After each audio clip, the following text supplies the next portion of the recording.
And he'll be in, and we can catch him up with whatever we're doing. So I'll call it to order with the Pledge of Allegiance and a moment of silence. I pledge allegiance to the flag of the United States of America and to the republic for which it stands, one nation, under God, indivisible, with liberty and justice for all.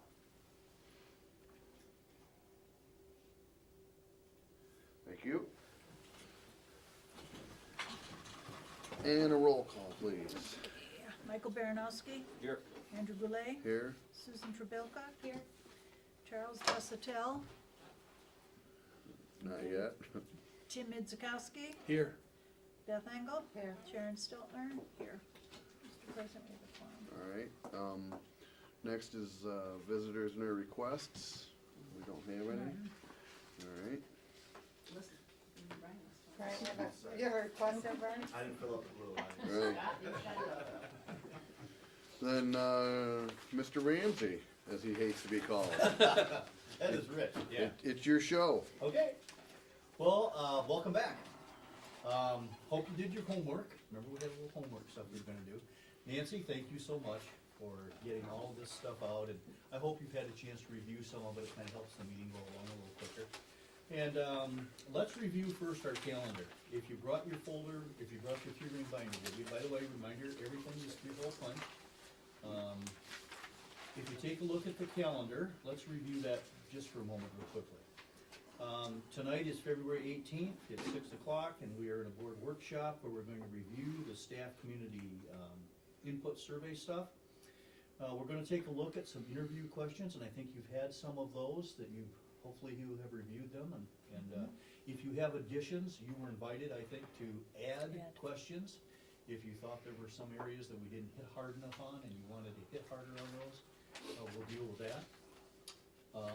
And we're also gonna review some legal guidelines. You have a packet of stuff that Nancy prepared for you tonight that has all of that with it. We'll just kind of walk through that pretty quickly.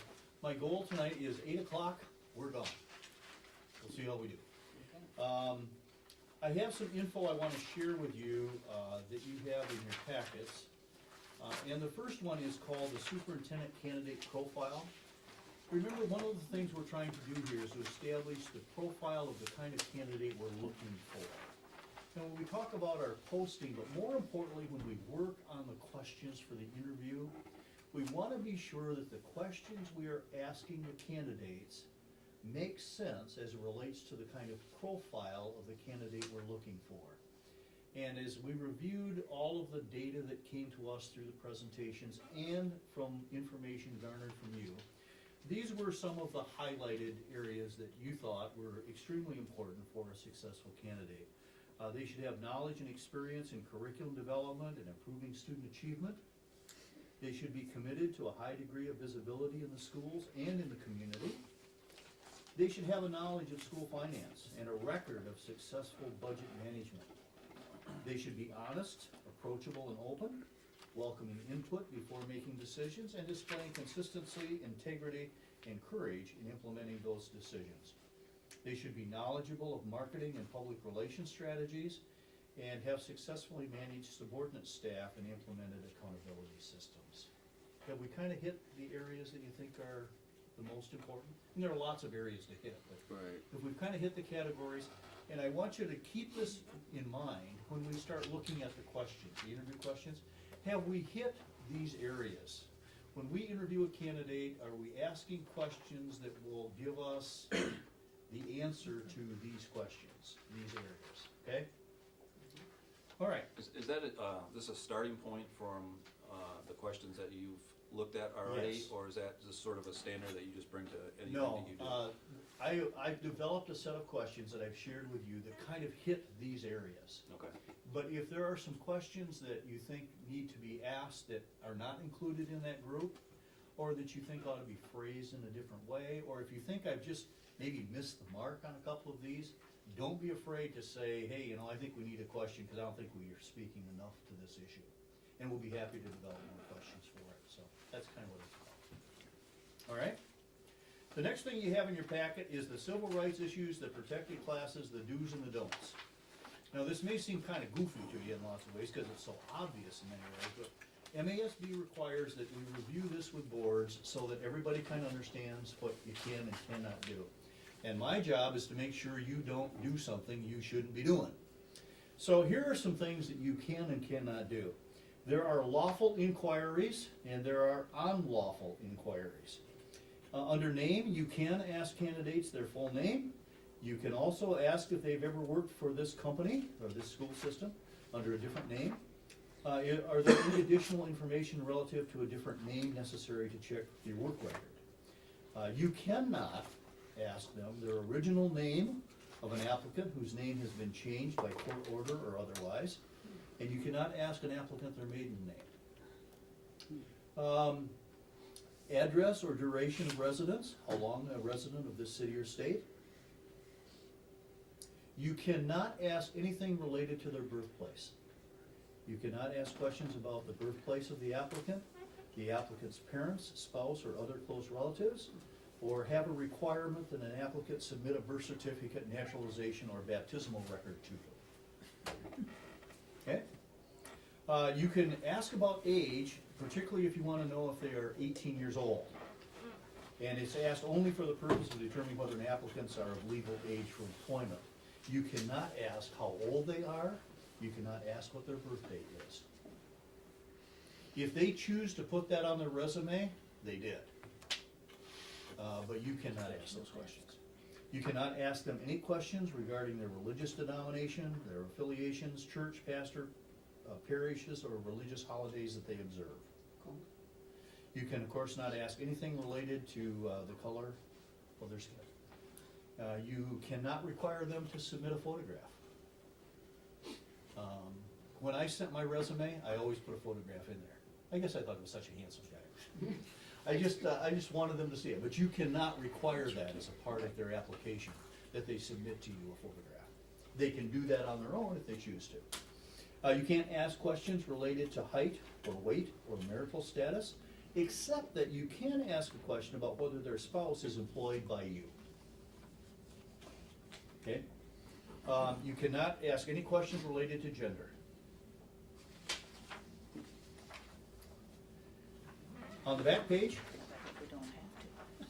you can make a lawful inquiry about whether or not they need an accommodation for doing this job. In other words, if they needed some sort of accommodation to complete the job, you could ask about that. But other than that, you can't ask any inquiries. An accommodation would be what? Um, Spouse job? a ramp. Typically, it's physical kinds of things. Okay. The hearing equipment. Yeah, do they need hearing equipment? Do they need to have a ramp because they're wheelchair bound? You know, do you need some special accommodation in order to accomplish the job? But for the most part, you're not allowed to ask questions related to handicaps or disabilities. Okay? You can inquire as to whether or not they're a citizen of the United States. You cannot ask them what country you are a citizen in, or whether an applicant is a naturalized or native-born citizen. You can't ask questions related to their parents or spouse who are naturalized or native-born citizens of the U.S., or the date in which a parent or spouse acquires citizenship. You can ask about national origin only in that it relates to the languages and the writing fluency that they may have. They may be very fluent in a foreign language, they might be very fluent in writing in a different language. And you can ask questions about that. You can ask lots of questions about their academic, vocational, or professional education and their work in public and private schools, and you'll see that on their resumes. You can inquire at great length about their experience, their work experience. You can ask a question about whether they've ever been convicted of a crime. I can assure you that by the time we get to the point where you're meeting them, we will have already cleared that hurdle, so that's not an issue for you. Applicants, the name of applicants' relatives already employed by this company, you can ask that question. In case of emergency, the name and address of a person to be notified in case of accident emergency, but you cannot ask who their nearest relative is. You can inquire into the organizations of which an applicant is a member, excluding names or characters which indicate the race, color, religion, national origin, or ancestry of its members. Typically, a candidate, if they are active in a civic organization, they'll put that on the resume. A member of Rotary, Kiwanis Club, Lions Club, Chamber of Commerce, whatever. You cannot require them to list all of the clubs, societies, or lodges to which you belong. Are you a member of the Moose? No, can't answer that question. Okay. Any questions on this? I have a question, and it's only for later, not for us inquiring to the, to be superintendent. But when we go out to speak to somebody in his area where he was, do these still apply? Absolutely. So that if we're in his community doing a visit, we still cannot ask Yeah. any of those Be kind of careful what- questions? Take a look at this before you go, if you do the visitation. And you have a question, don't be afraid to call me.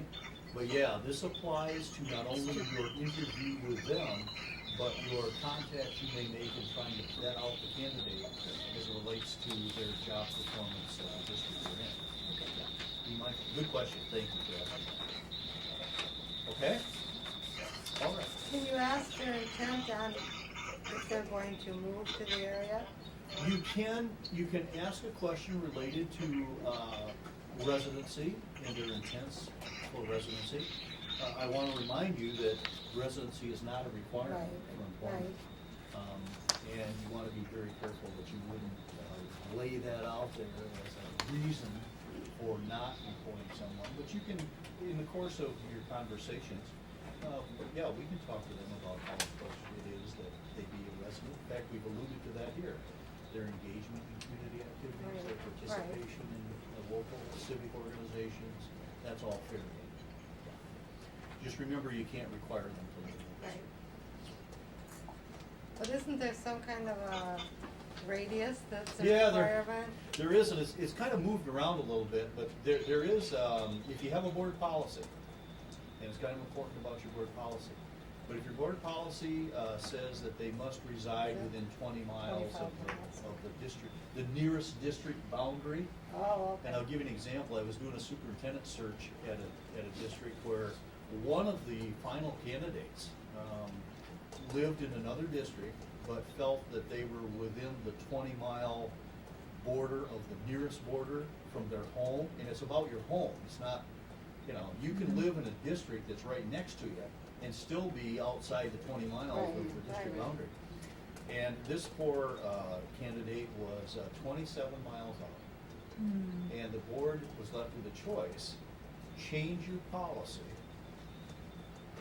or force the candidate to move within the legal limits. And the candidate couldn't move within the legal limits because they had a house on a piece of property that had been given to them by the family. And so it wasn't a matter of selling they couldn't sell the house. It was just an issue. And so the board was forced to walk away from the candidate. They felt that changing the board policy would be not the right thing. So it can come into play once in a while. So you I just sure have to- why that would play. If you got the right guy, it was just 3 or 4 or 5 miles different. Yeah. Yep. Yep. Okay, here's the next piece I want you to see. That's called the Algonac Community Schools. And Can we, before we go on, I'm just, so this person, I mean, it's very doubtful that the person who applies for this job is going to live within 25 miles. So are you saying that if we hired somebody that then they would be required to move within 20? Because not very many people live within 25 miles of Algonac. only if your board policy requires it. And ours does. And ours 25, does. Brian? So that doesn't mean that we couldn't interview someone that lives outside of the Oh, 25 no, miles. But then they absolutely not. would realistically be required Yeah, to. we'd have to review your board policy, and we'll do that, Yeah. and I would ask. And- 25, see, you said 27 miles is a long way, but I don't think 25 miles is a long way.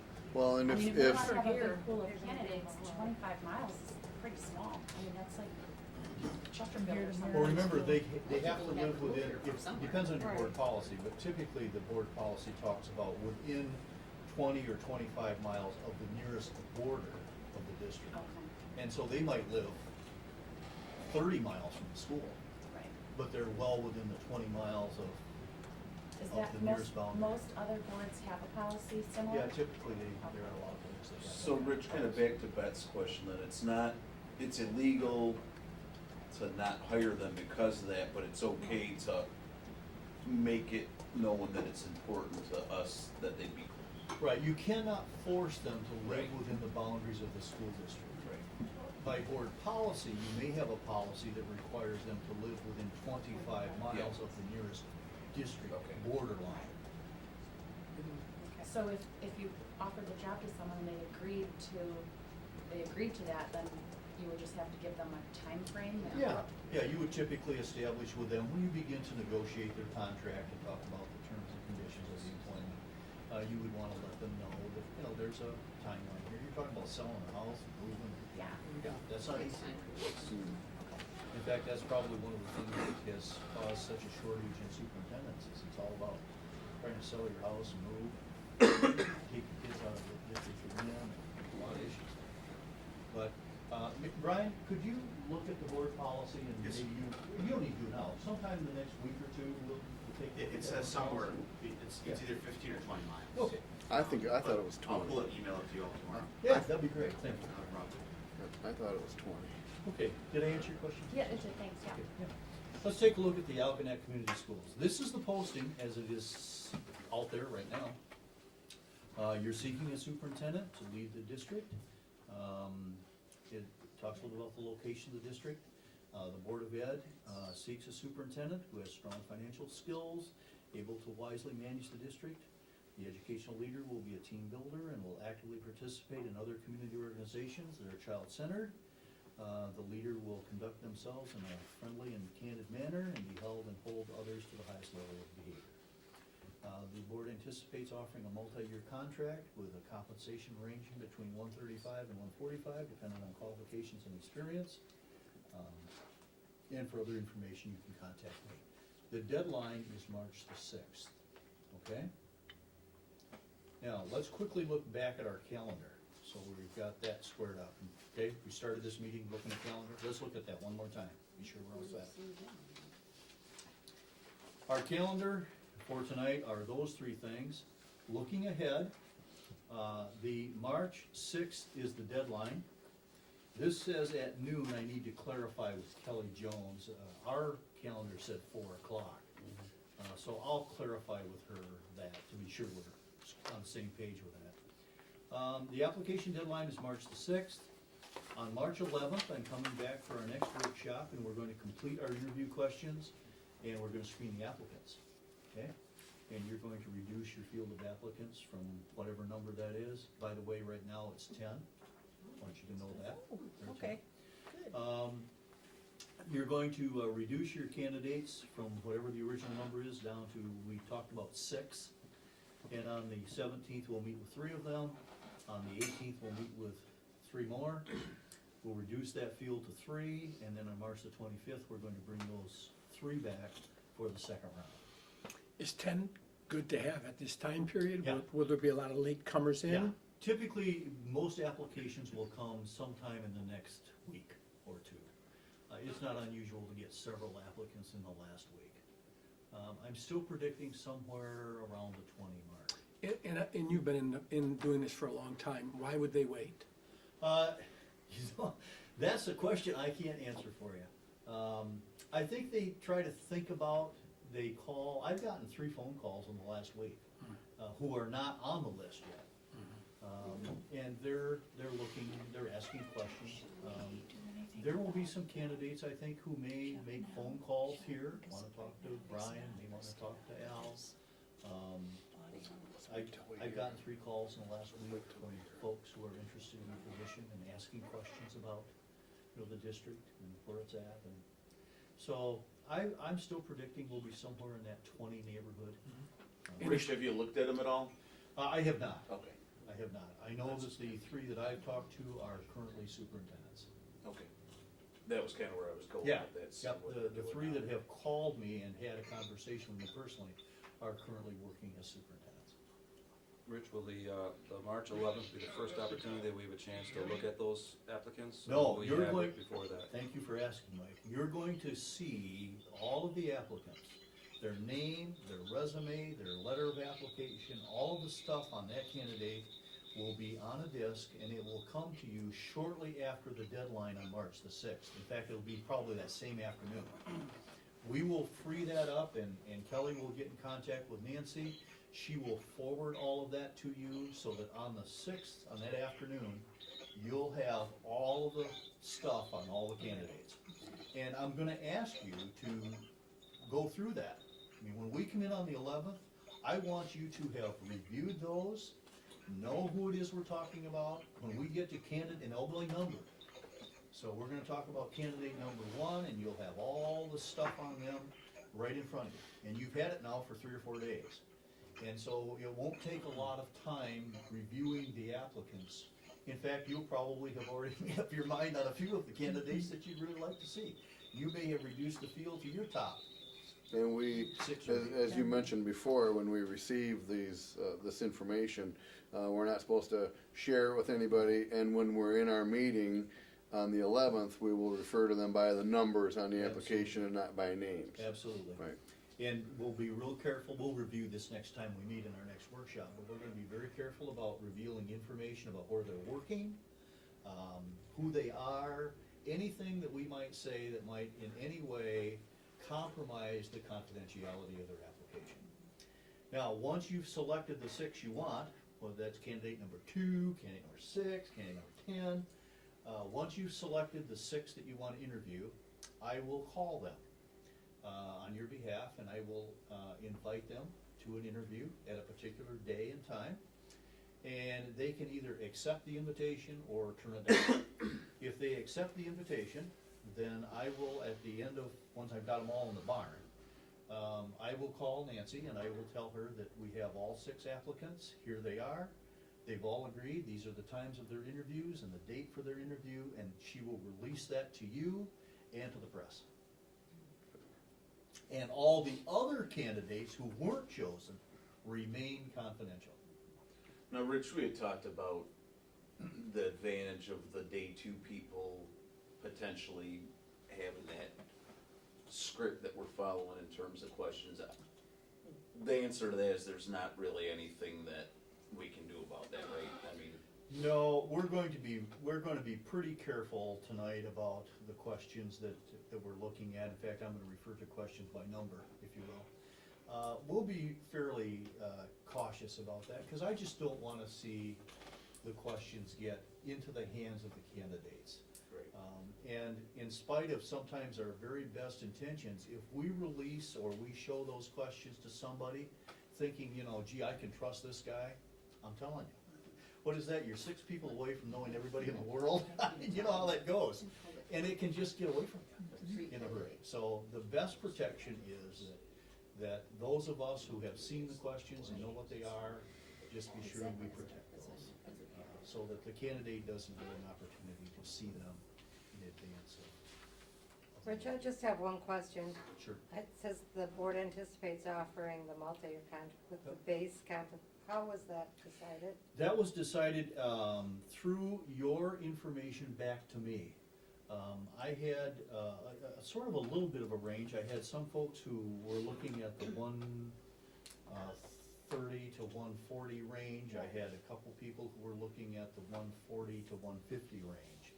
And so I kind of picked the numbers right in between those. And I picked 135 to 145. Now, the candidates, as they look at this, will see those numbers. And, you know, once you make a decision on which candidate you want, then you begin to negotiate the contract with them. But that seemed to be the number that sort of fit right in between those who were here and those who were there. Rich, would that be based on what they're bringing to the table? I mean, in Yep. terms of, Yep. were they a superintendent before, were they a principal before? Yep, it says here, dependent on qualifications and experience. And it's really all about how much they bring to the table and how. In our first meeting that we had, or one of the meetings that we had, you had stated to us that you felt that price range from about the 130 to the 140 was a good price range to have for this district. Yeah. That's kind of what we went by, Yep. to bring in a qualified candidate to come in here. Absolutely. Yep. And if you saw today's front page of the newspaper, you'll notice that Port Huron had a meeting last night. Last night. Yeah, Teresa Bingham was there from MASB, and they settled on a kind of a salary range that they were looking at, which is, of course, higher than the one you're looking at, but it's a larger district. So that was where the number came from. Okay. Okay? Thank you. Is that with compensation and benefits? Nope, that's No, the salary. That's the salary. That's just the salary part, Yep. okay. Yep. Just wanted Now, to, how much above that you want to bargain with the candidate is your call. This talks about the salary. I would always tell you that I would never offer anyone less than a 3-year contract. I mean, I wouldn't take one as a superintendent. Yeah, you're asking them to move, relocate. Oh, yeah.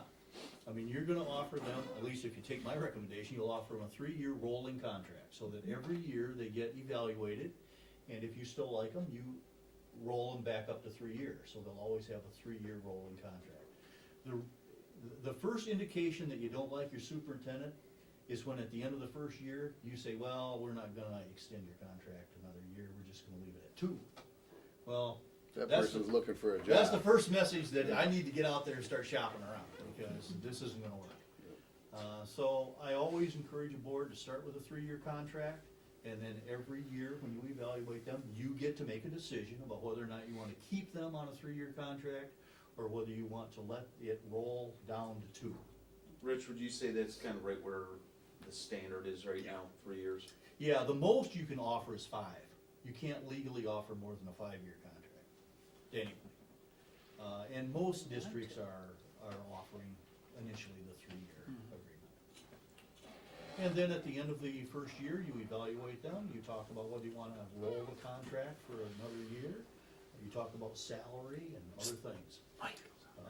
You get to negotiate with a candidate about tax sheltered annuities and other things that, mileage issues, and all of that stuff this is salary.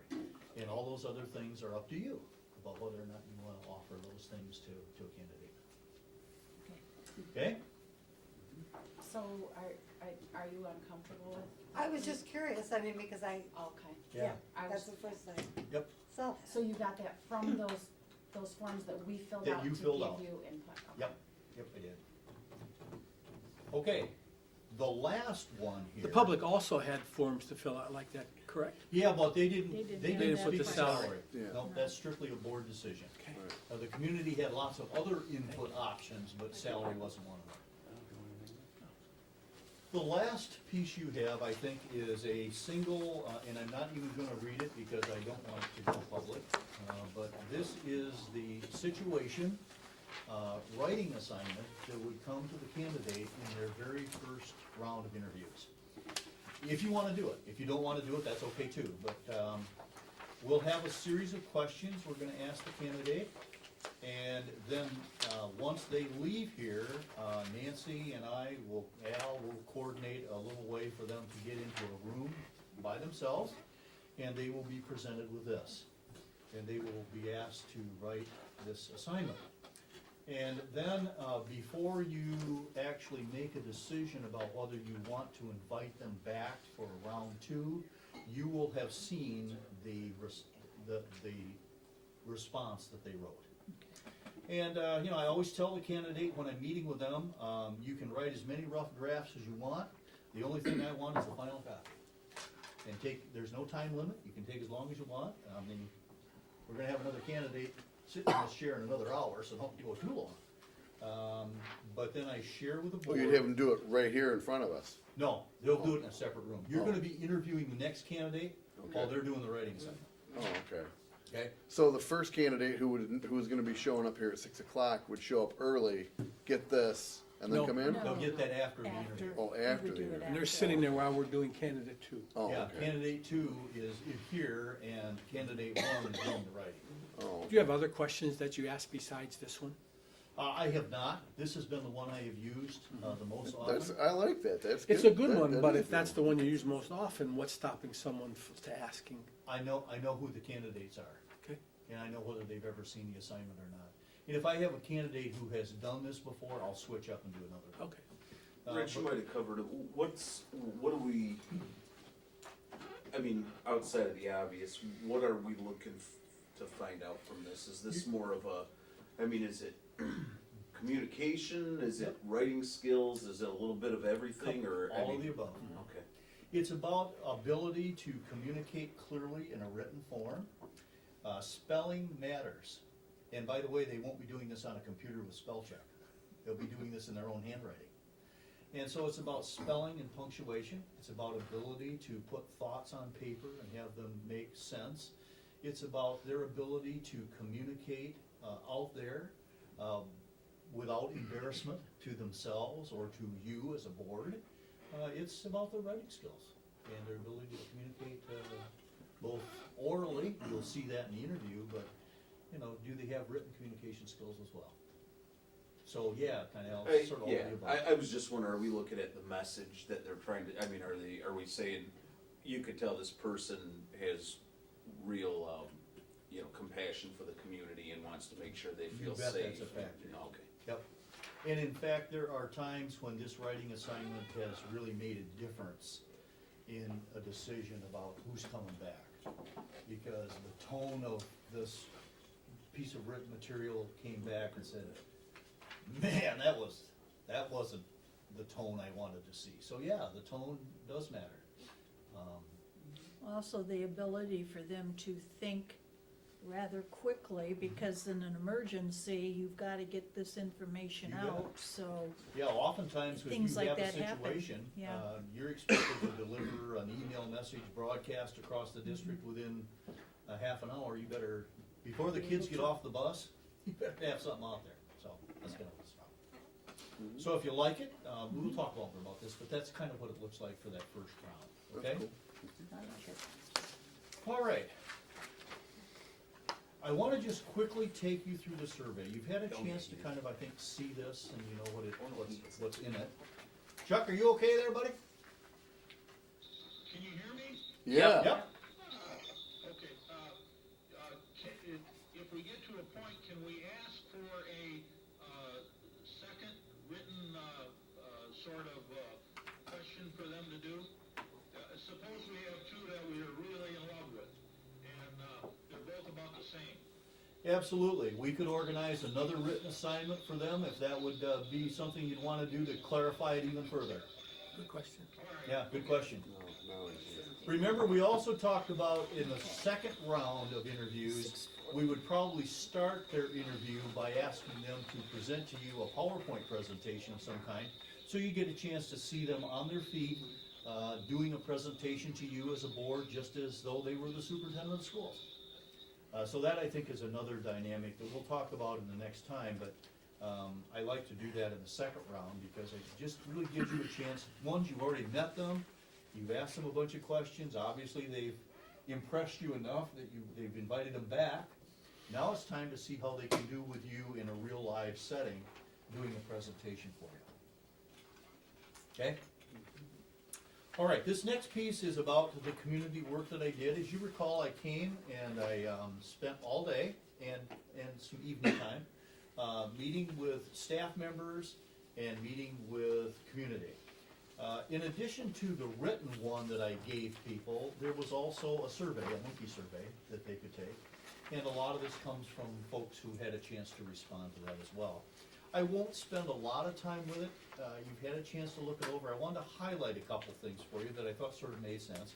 And let's start with page one. It looks as though far and away folks are looking for someone with at least a master's degree. A specialist would be good. Administrative certification / endorsement is an important piece as well. So that kind of leads us toward the kind of educational qualifications we're looking for. Number two was talked about experience preferred, and I think the top four there are kind of where our candidates are going to come from, and it's nice to see that people were kind of asking for those things as well. They should have experience as a building principal or an assistant superintendent, certainly have some teaching experience, and some superintendent experience is good as well. Didn't get a lot of folks saying, you know, they ought to be a special ed director or they ought to be a community ed director, okay? Now, this survey was taken by the groups that you met with throughout the whole day, the staff people and the public and this is a mixture of all of Yep, those. yep. Okay, that's what I thought, Yep. okay. And it talks about rating by order of importance, the areas of expertise that you would like to see the next superintendent. Certainly budget development carries a lot of weight, curriculum development. and It surprises me, relations. though. I would think that parents would more or less want the curriculum development over the budget. Well, if you actually add up the critically important It's pretty and close. very important, they're really close. Yeah. I still thought curriculum would be top of the list. Yeah. In the next question, it talks about what kind of leadership style, and it gives a little bit of a definition of what those are. You're kind of looking for a situational leader who demonstrates different leadership styles depending on the situation. Also someone who inspires team members to share their vision of the future, and someone who has a kind of a collaborative approach to problem solving.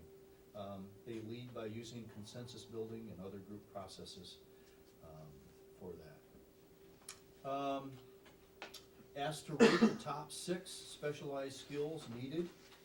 It's knowledge and experience in finance, ability to develop and direct an effective management team, visible and accessible to staff, students, and community, and the community organization and oriented person.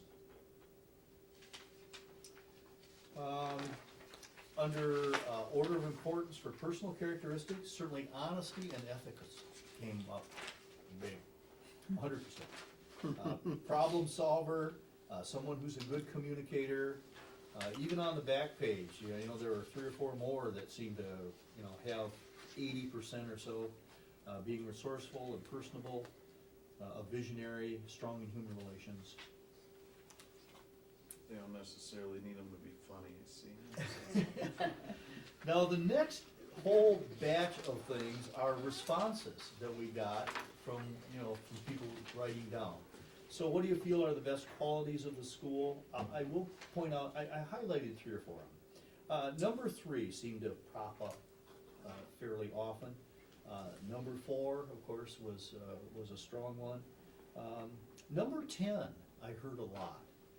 There was a lot of folks who feel that one of the qualities of the school is its small size. There is an advantage to that. I saw that over and over again too. Yeah, the you see that in smallness. those a lot. And what you also seen a lot, which was, to me, is important, was that the educational program number 27, that allow our students to excel, Yep. others in the area.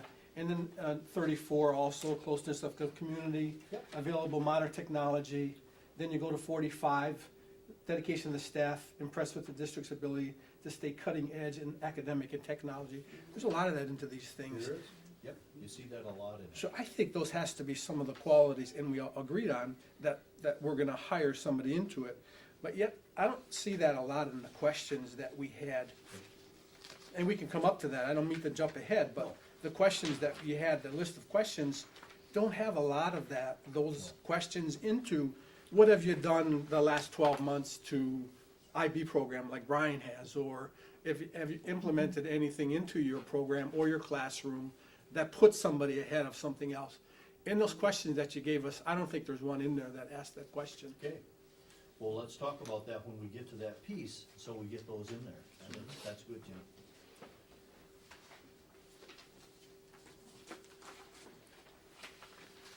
Under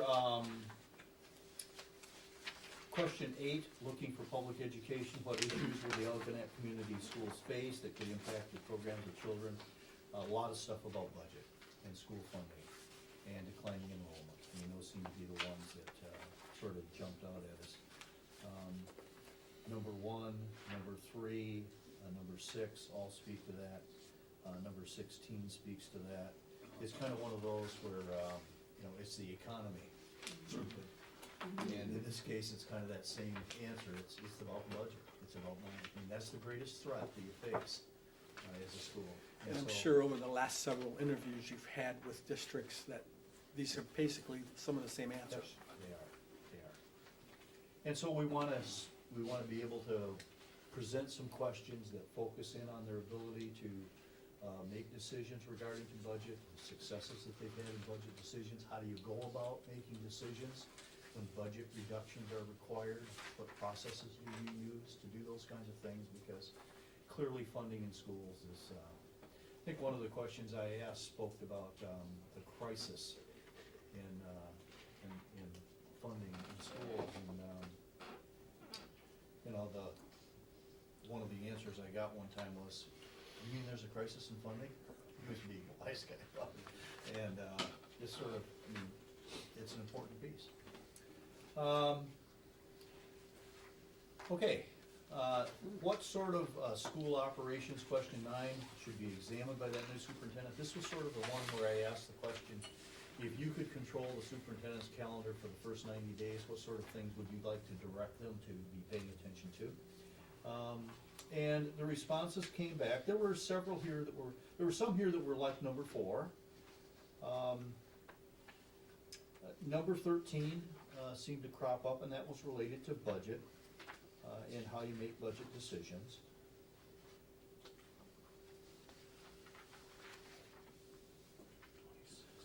Number 22 got a little bit of a play. I don't like number 1, but What, number 1? Yeah, that, Yeah.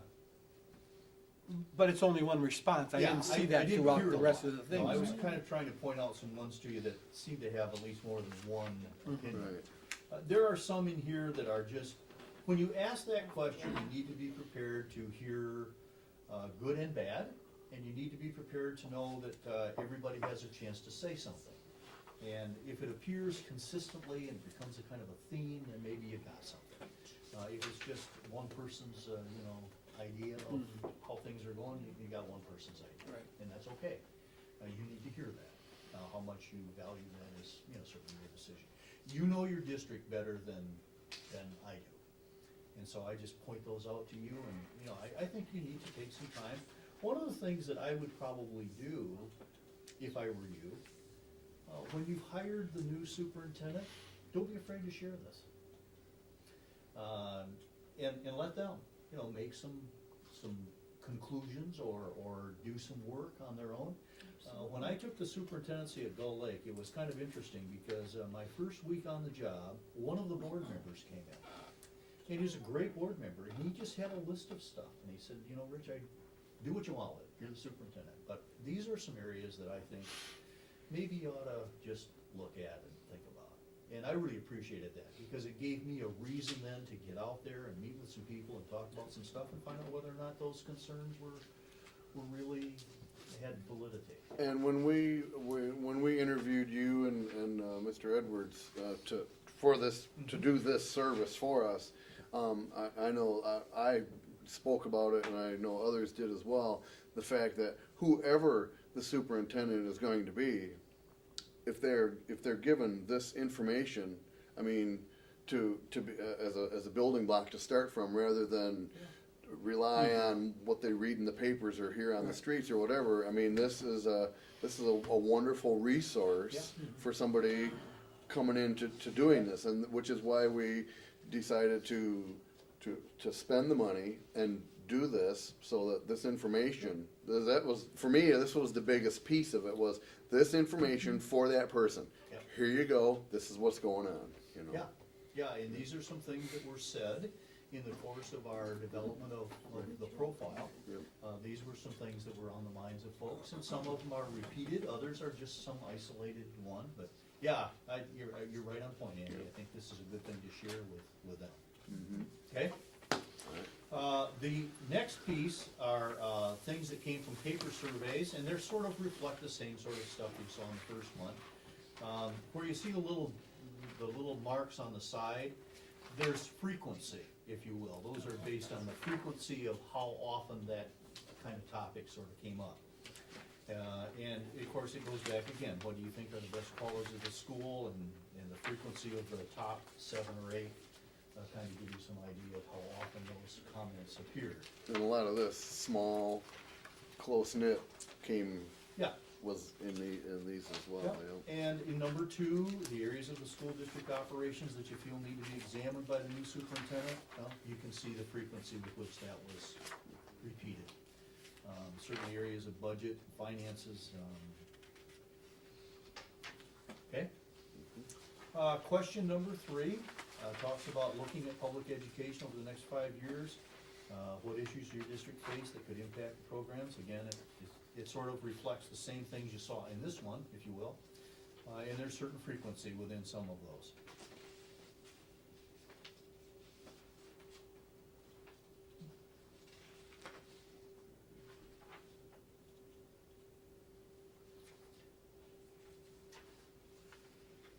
And number 4, competencies or skills that you think the new superintendent ought to bring to the table.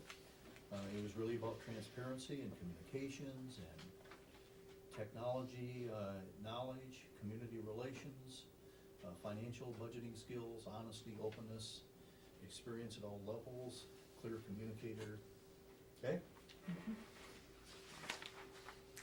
And number 5, which was kind of open-ended, said any additional information you feel is important. Working with all stakeholders, making sure the new superintendent's a team player, capable of leading others and leading the team.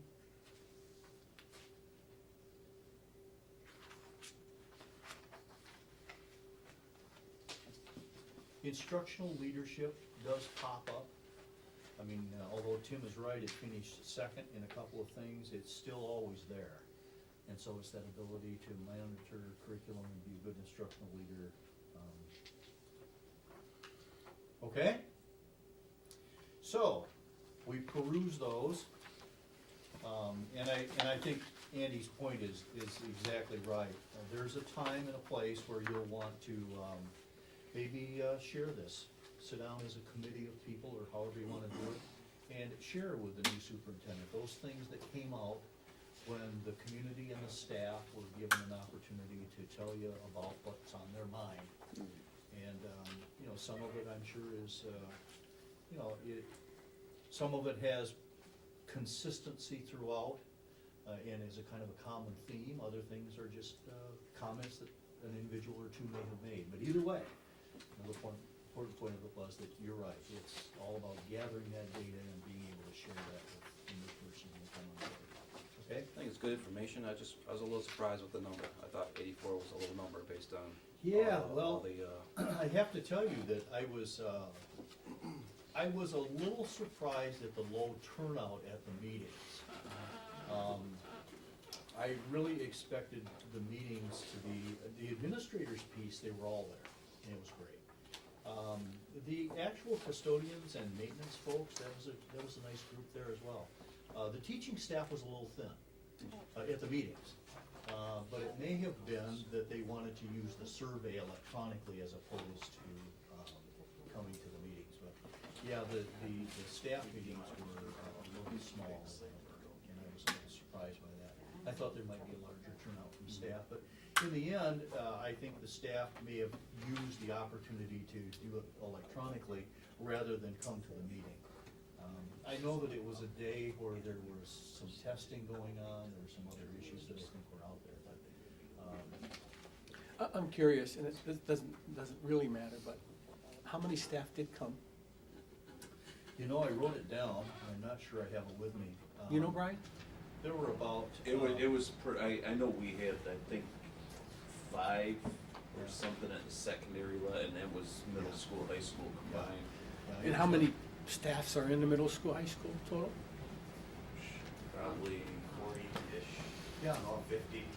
I'd say at least. Was it held at a time when it wasn't convenient? You know what, I did it, worked it where it was right after, so the middle school gets out 15 minutes later than the high school, and we held it basically in enough time for the middle school teachers to get over to the high school.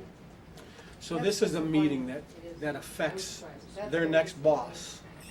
Is this unusual? It was a little unusual that the staff turnout, the teaching staff turnout was as small as it was.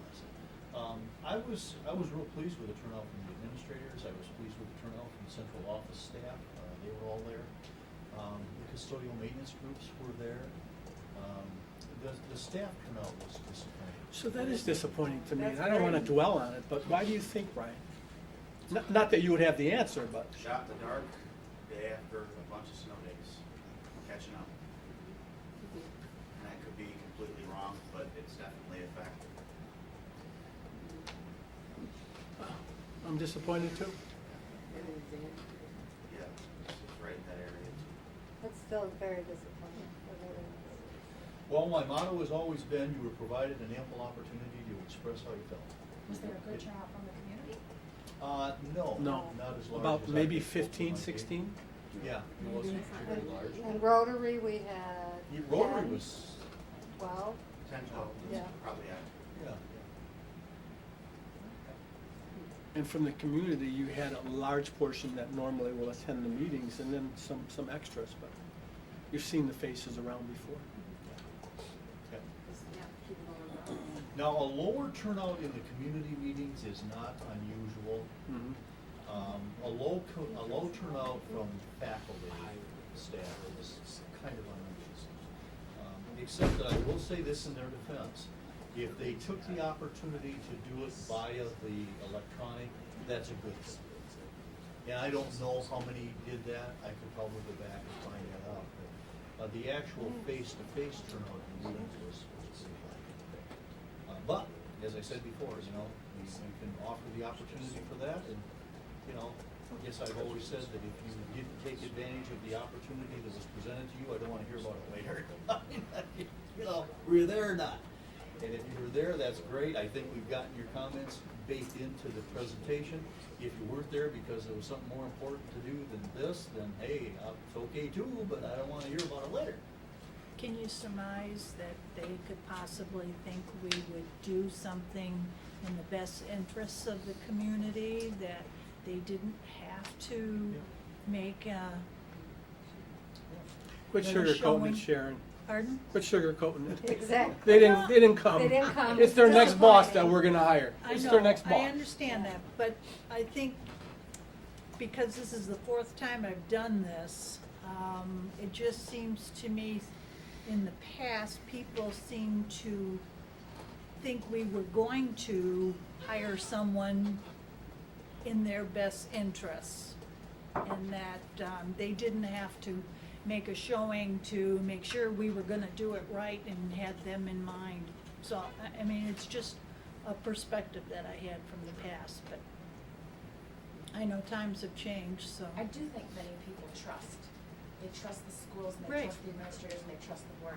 There are some who don't, of course, we all know that, but I think many do.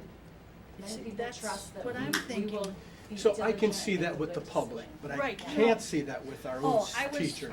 I was just referring to public, I wasn't Public for sure, referring I to- can see that. for the teachers. If there's not a problem with the schools, you're not gonna have a big turnout. But Right. if we had a lot of problems, I'm sure we'd have a boatload of people coming. You know, we'd have had to have that meeting in the gymnasium. Right. Mhm. You know, that's kind of one of the things that's sort of a bellwether for a stranger coming into a district to do that, is that if you've got some really serious issues that are community-wide big stuff, Has they'll show. teachers, You'll see. staff. When you start having school board meetings in the gym, you know you got a problem. Okay, any other questions on all of that? All right, our last piece we wanted to do, and I just want to kind of set the stage for this. The questions you choose to ask are all about you. These are questions that I use. They're questions that have been pretty effective in helping school boards kind of find good candidates and make decisions. But Let in me the ask end, you, the oh, decision's yours. so you're gonna interview each one of these people for an hour. Typically, on average, how many questions do you get to ask and have answered? And a lot of that depends on how fast candidates answer them. Typically, I've looked at about 15 to 20 questions in round one, okay? Sometimes candidates will, everybody gets nervous in an interview. Let me take you through this piece. Not only are you a little nervous when you're interviewing them, but the candidate is real nervous. And so your first question, let me kind of set the stage for you. Typically, the candidate will come in, I'll bring them in, you will stand when they come in, and they will go around this little horseshoe, and they will introduce themselves to you, and you'll shake hands and welcome them. And then Andy's gonna have the first question. He's gonna thank them for coming tonight, appreciate the accepting the invitation from our board, and we're looking forward to having a good time here with you tonight.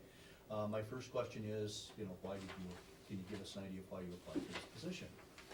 And some candidates will then answer every one of the next 16 questions before you ever get to it, because they're nervous, and they want to tell you everything they can about themselves in, the first 10 minutes. So you have to kind of, as a board, and it's really through the board president's leadership, you kind of keep them on task and keep them focused, and each of you will have a batting order for, who's gonna ask question number 2 and 3 and 4 and 5 and what have you. And so if it's your turn to ask the next question and the candidate's kind of getting a little carried away, don't be afraid to say, speaking of which, I have question number 2. And you kind of start to slow it down a little bit. The interviews will last about 45 minutes. And the last 15 minutes of that hour are spent with the candidate asking you. And most good candidates will come prepared to ask you a couple of questions. And you should be thinking about whether you want to all participate in answering it, or whether you want to have 1 or 2 board members try to address each of the questions, or however we want to stage that. But the last 15 minutes of their interview usually is spent with a candidate asking you a few questions. And following that, I will take them to the area where they'll get their writing assignment. And in the meantime, you'll take a break, and you'll also have in front of you the questions, as well as a little space where you can write notes and, keep a scorecard and what have you. But while I'm getting the writing assignment squared away, you'll be just taking a break and relaxing a little bit. There may be people in the audience that will want to, don't be afraid to go out there and ask a couple questions about, candidate, how they did, that's okay. You want to try to get some input if you can from folks, if you're interested in that as a board. And then I'll bring in candidate number 2. And we'll go through the same thing. So it's usually about 45 minutes of you asking and about 15 minutes for them. Now, in round 2, they'll begin with the PowerPoint presentation. They'll come in and they'll actually, the first thing they're gonna do is thank you for inviting them back for round 2. And you're gonna thank them for coming, and we're looking forward to your presentation, and then they'll have some time here to do the presentation that they want. It is timed. I'll tell them it's no more than 10 minutes. If you go over 10 minutes, it's not gonna be good for you, so keep it moving. And then following that, then they'll take a seat, and you'll have another series of interview questions that you're going to ask them, okay? And remember, that night there were 3 candidates. So are some of the questions that you have here specifically for round 1? Yeah, well, some of them I think can fit into round 2 as well. And there may be other questions that we'll need to develop here in the next hour or so that we'll want to add to our list. But these are questions that have been pretty successful in helping boards of education kind of drill down through the areas within the profile that they're looking for. Rich, I have a question. Because each candidate is they're gonna be asked the same exact questions. Yes. Correct. So if we ask candidate number 1, question number 1, and he's actually answered question number 3 and 4 in there, do we still ask 3 and 4? Yes, absolutely. Okay. Couple of sacred rules, and thank you for asking, Beth. Every candidate gets asked the same questions. That's the first rule. And they get those questions in the same batting order as the person in front of them. So we'll have a pre-scripted thing for you, and you'll have question 1, and you'll have question 2, and 3, and 4. And we ask every candidate the same questions. Now, if a candidate gets kind of carried away and starts answering, what's coming on down the line, there's a point at which if you ask the question and the answer starts drifting over into Mike's question, you might stop them and say, well, thank you. We do have a question about that here in just a couple of minutes, and so we appreciate that. And then, that gives the next guy to ask his question. Rich, what about like redirect on some, if you get the sense that they didn't quite pick up on what you were asking, Yep. can you elaborate and clarify a little more from them? You sure can, and you can, if you feel as though they've missed the point of the question, don't be afraid to re-ask it maybe in a little different way. Or if they say something that says, what? Don't be afraid to ask for But we do have to clarification. set that Doing a follow-up is okay. And you don't have to do that follow-up for every candidate. Right. You can bird walk a little bit outside of your question if you really feel that the candidate either misunderstood the question you were asking, or they just got nervous and they forgot what the question was. I remember one time I was taking an interview and there was a multifaceted question. Do you think I could think what the heck was? You know? Right. So I wasn't afraid to say, could you repeat the second half of that? Because I didn't really get that. Now, you might find a candidate that will come in with a piece of note paper, and as you ask the question, they'll actually take a moment and write it down. I wouldn't hold that against anybody Oh, no. interviewing. Like you say, they're Yeah. showing up here. It's the first time they've bet. laid eyes on You us. bet. They're going to be nervous about that in the whole first place. Yep. And you may find unfamiliar. candidates, don't be disappointed or take it the wrong way if a candidate takes a moment to think about that. It's not about how quick you can get an answer out, it's about how well you can think through what the answer is you want to give. Right. And if you ask a question and the candidate takes a moment or two to think about that, that can be a good thing. You And bet. that tells you that they are thoughtful. I'd rather have deliberate, that. You bet. They're Yeah. thinkers. Last thing you want is someone sitting in that chair that thinks they gotta have an answer right now. Right now, yeah, you're exactly right. Usually the wrong one. That's right. Yep, those are all good questions to ask, and I appreciate you doing that. We'll do some coaching here at our next session. When we screen the candidates and we actually finalize the questions we want to ask, we'll establish the batting order in which we're going to ask the questions, and we'll kind of do a little rehearsal of some stuff. So we'll go through all of that again. Right now, what I'd like to do is to get a sense of, are there questions here that you would like to see not get asked because you just don't think it's relevant? And are there some questions that you would like to see asked that aren't included here, as Tim referred to? I don't spend a lot of time here tonight wordsmithing stuff. I don't like to do that. It's too big a group. I'll be happy to do the wordsmith for you if you think that the questions need a little more clarification or different, you just tell me.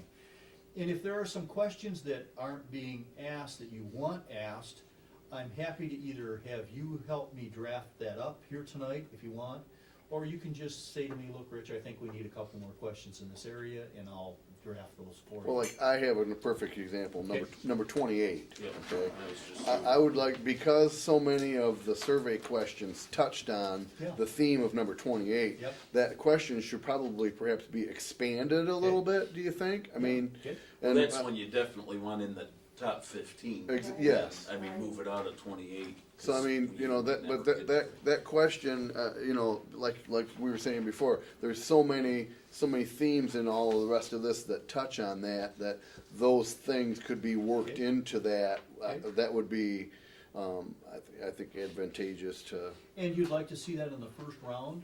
Am I hearing that? Oh, yeah. I think so. I think that's. good. Well, with it being, I believe so, because with the level of importance that it was shown in the survey information we've received, I would think that it would be. All right. Well, is it a relevant question? Let's say we get the applicants and 6 of them are, Chuck?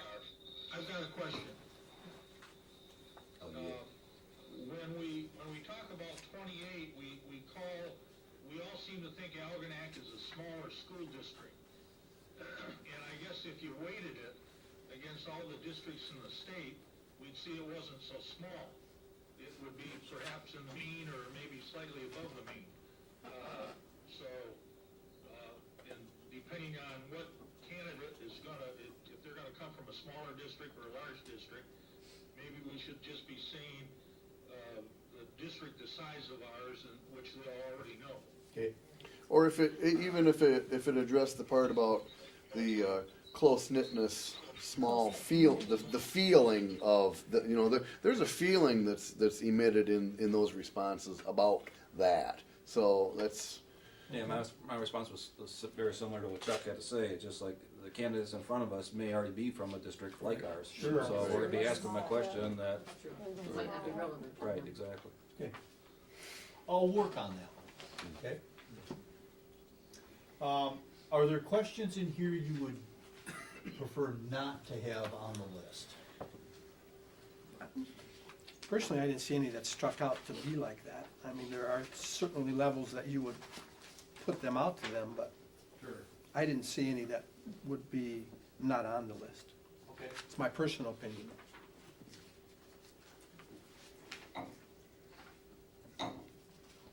Yeah, I didn't see any that I didn't like.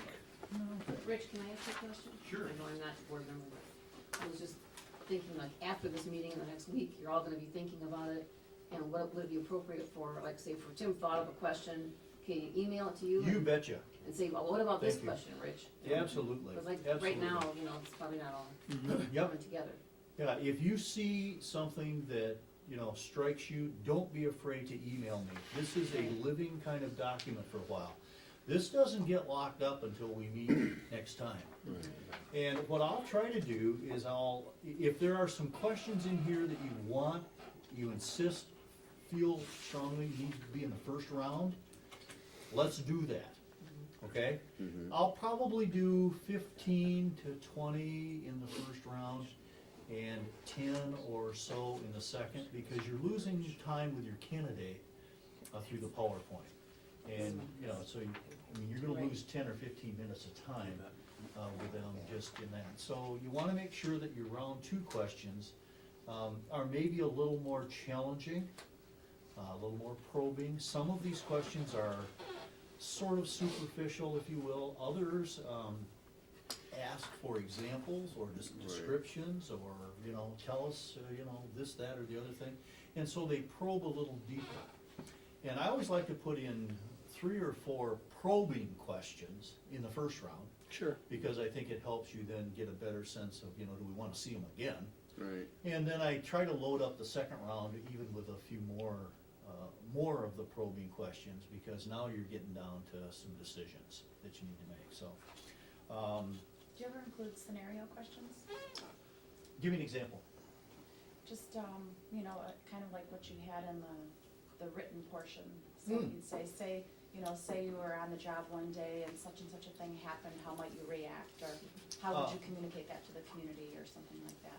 Yeah, in fact, I can develop a question like that. I don't know that I have one in here. that 15 says is that. one of them, if you're, 15's got something like that. Yeah, Yeah. 15 sort of goes to that. Yeah. But if you have a specific kind Well, of but that's scenario. really 15 is asking, like, think back to a time when it happened and what did you do? Yeah. But this is more like, should something like this happen, what might you do? Yep. And they might say, well, something like that did happen to me before and this is how I handled it. Or, that's never happened, but I would think that I would do A, B, and C. Yep. See how quick they are on their feet. Good. I like question 26 because Tim was saying before that he didn't think we had a question Right. that sort of went It's with the only one in there. innovation. Yeah. But 26 sort of goes along with that. And I had put a star by that one Yeah. as well. Yeah. There's a lot about financing, but only one about technology. Yep. Okay. And maybe just like, if 26 could be tweaked a little, it says give examples of, right? But then if we said, I don't wanna read the question out loud, but rather than just give examples of, maybe, what standout items like this have you implemented in your previous district? Okay. So not just what initiatives, but what standout initiatives, or innovative or different. Yep. Right, like Tim had said. Mhm. I had kind of a question too. It's Does not, unique seem like the right kind of word? Yeah, that's good. Okay. it's similar to 26, but not exactly, but it's just something asking a prospective superintendent how it, I'm sure they would have checked out what our school district does before they get here. How they would feel about how they would split the high school or middle school or even the elementaries as far as like college prep classes versus maybe just regular or vocational type classes, how would they split our school district? Because I know we have so many people in the community that are always asking that we're doing only college prep, or we only care about the IB. Oh, well, what about the regular classes that we have, and how this How would district superintendent would, curriculum be developed that would Exact- provide opportunities for a diverse student body? exactly. It might include college prep, Mhm. vocational. I'd also like to see a question, Rich, about, right now, our area is very low financially. We have a lot of low financial people into our area, and I think we have to find a way somehow to be able to teach those children, to get them up to the levels that we expect. And I don't think there's a district in this world that can tell you or put a model in front of you that can That would teach guarantee. the less influenced kids as well as people who have two parents. And I think that's probably one of the hardest things in our district to do, is to try to bring those people up to snuff. And it's very difficult for them to do that with one parent. And unfortunately, we're in a society in our district that we have a lot of that going on, and that's gonna be a big push for us to get where we wanna be academically if we don't tackle that issue. All right, I'll work on one of those.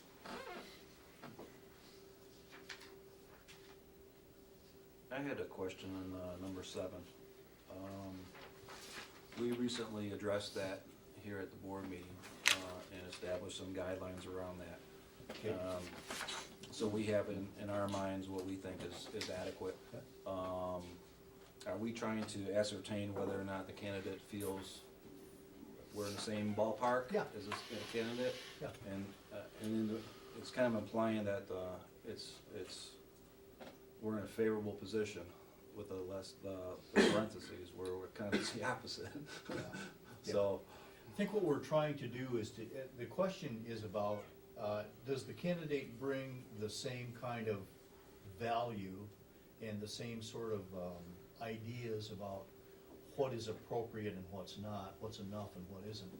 And is there a point at which, you feel as though you need to,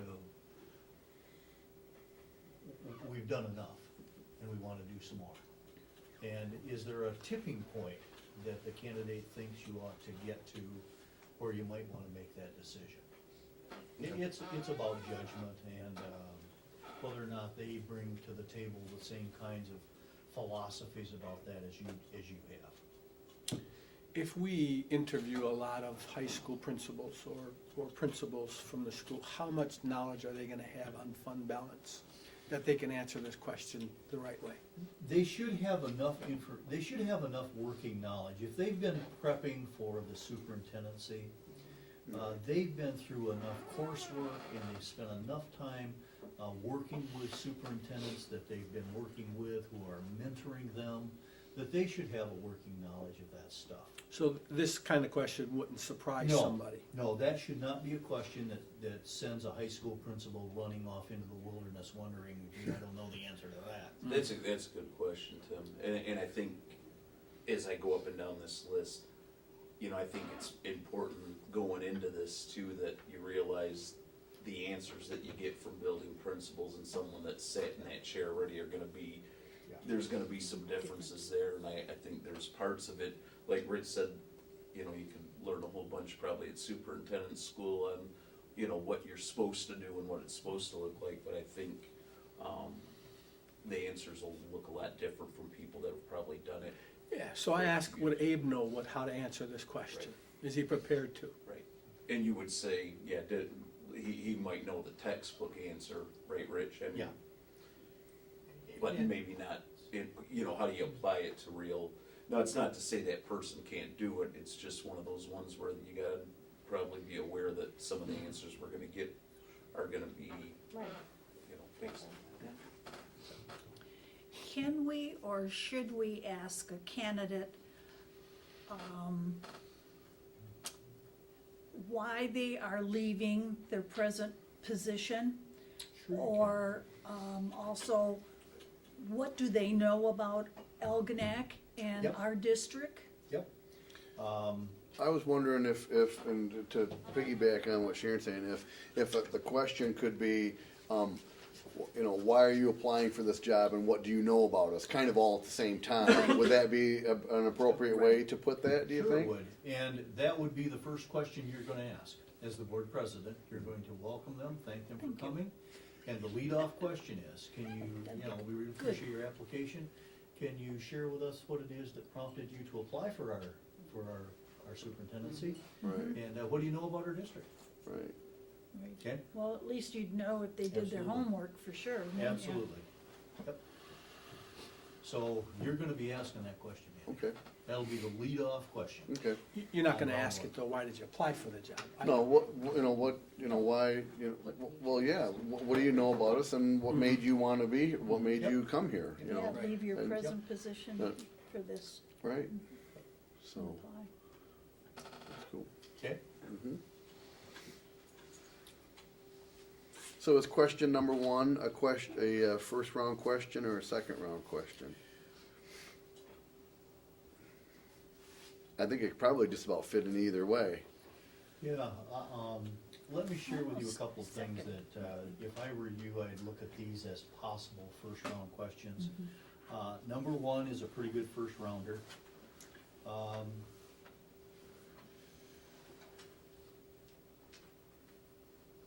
Number four is a pretty good first rounder.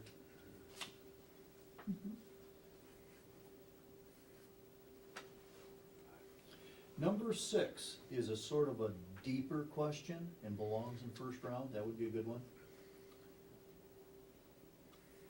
Rich, is number 6 one that you can spin into a scenario kind of question? And I only ask that because, you know, I was thinking what Susan said about giving a scenario. I think it gives you an opportunity to hear, you know, if you take that about, if you gave them, tell me about a time, they can go in a bunch of different directions, but if you gave them a specific where they all had the same one, then I think it's easier to compare answers. Yeah, we can try to do that. The purpose of this question is a judgment kind of thing. And it's about ability to demonstrate courage, whether or not that was courageous to take action or not. It might be either way. But it also gives you a sense of what sort of things are they in their experience, in their current position, what sort of things, as an example, do they run into that are important to them? What comes to their mind? I think we can ask, to answer your question, I think we can still ask 6 the way it is, and then develop a scenario question in addition to that one. The reason I like this the way it is it forces them to share with you something that's on their mind. I mean, you know, one of the questions I always like to kind of speak to is, and I try to develop a question where a candidate is required to share with me what they consider to be an important big issue. I mean, I've been in school districts where, you know, the principal's idea of a big problem is kids with a squirt gun. You know, and on the other hand, you have folks whose idea of a big problem is that, you know, somebody got stabbed on a school bus. And so it gives you a sense of what they think is important and how they handle those things. It all sort of blends into that experience that they bring to the table where they have really had to deal with difficult issues, not just small stuff, if you will.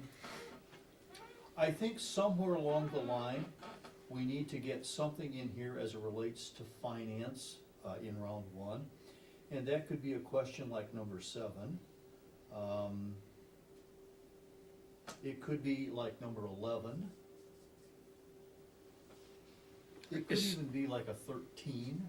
sort Is of. 7, 11, and 13 still first rounders? They could be. I think at least 1 or 2 of them ought to be, because that's an issue that's pretty big in the profile stuff. And so I think we need to Right. hammer that just a little bit with a few questions. I like 11 better than 7, but again, it's my opinion. I agree with you. Okay, Number 11 and number 16 kind of go hand in hand. yeah. Mhm. Maybe we could ask 16 as well, does that make sense? In the first round? Back to back? Or maybe a couple of questions in between. kinda Right. Bring them back. Kinda shake it up a little bit, Shake it up a yeah. little bit. Yeah, I was thinking that number 7 would be maybe good for second round. It's a little more, it's more in depth, Yeah. you Or know? a little more specific. Yep. How is number 21 a question we even care about? No? I mean, No. I don't Okay, think- let's kind of get that off the deck then, if that's not something we're even interested in doing. And number 22, maybe kind of the same way? Mm-hmm. Those are just not issues that are out there for you? Well, I gotta ask the question, because if we're gonna come up with a millage again or bonds, then I think someone has to have some kind of insight, or how they would prepare for that. It was interesting to see how we did the bond years ago, where you got everybody involved, and I think somewhere along the line, you might have to ask that question. Okay. But maybe it's round 2, not round 1. Then the maybe sinking not, maybe fund not part. 20, maybe not 21, but maybe 22 could stay. Ask 22? Let's Yeah. leave that in the play then. Okay? That's a good point. Now, would that be a first round or a second rounder? That's probably a first rounder. That's Yeah. what I mean, I could guess. I'm I thinking. think they'd know that though, the first round. Like you say, if they're getting brushed up to apply for one of these jobs, they better know this stuff Yeah. if they're gonna show up Yeah, here. and even if they're a you know. building level principal and they've, sorry, Chuck? No, I just said they have to know if they can't answer it in round 1, then they're not gonna be around in round 2. There you go. That's right. There you go, buddy. Yeah. Yeah, and if they've been involved in that, even as a building principal, they've been. Because everyone's involved in that, even the teachers Oh, are yeah, involved in that, so absolutely. they know what Yeah. roles people play. Yep.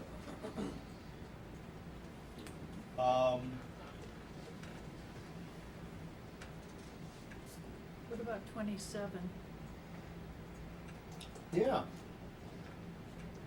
That should be a first rounder, I shouldn't think it? that rounder? should be, yeah. okay. That should- We got about half of them picked out here for round 1, okay? We're getting close to the halfway mark.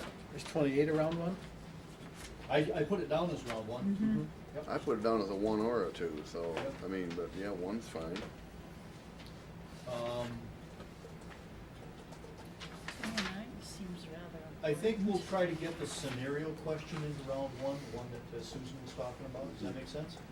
I'll draw up a scenario question for us, and then we'll try to plug that into round 1 as well, okay?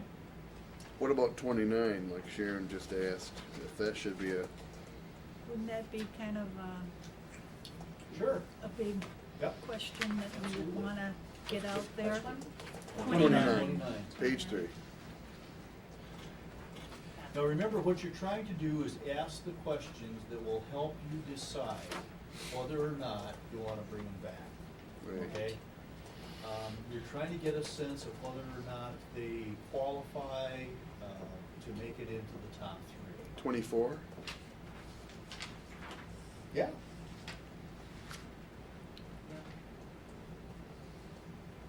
I think we usually like to have attorneys do Well, we can, yeah, but still, it'd be nice to know What about 5? what you done, you know? that. Yeah. You know, Rich, in here, and I think, I was looking at some of these and,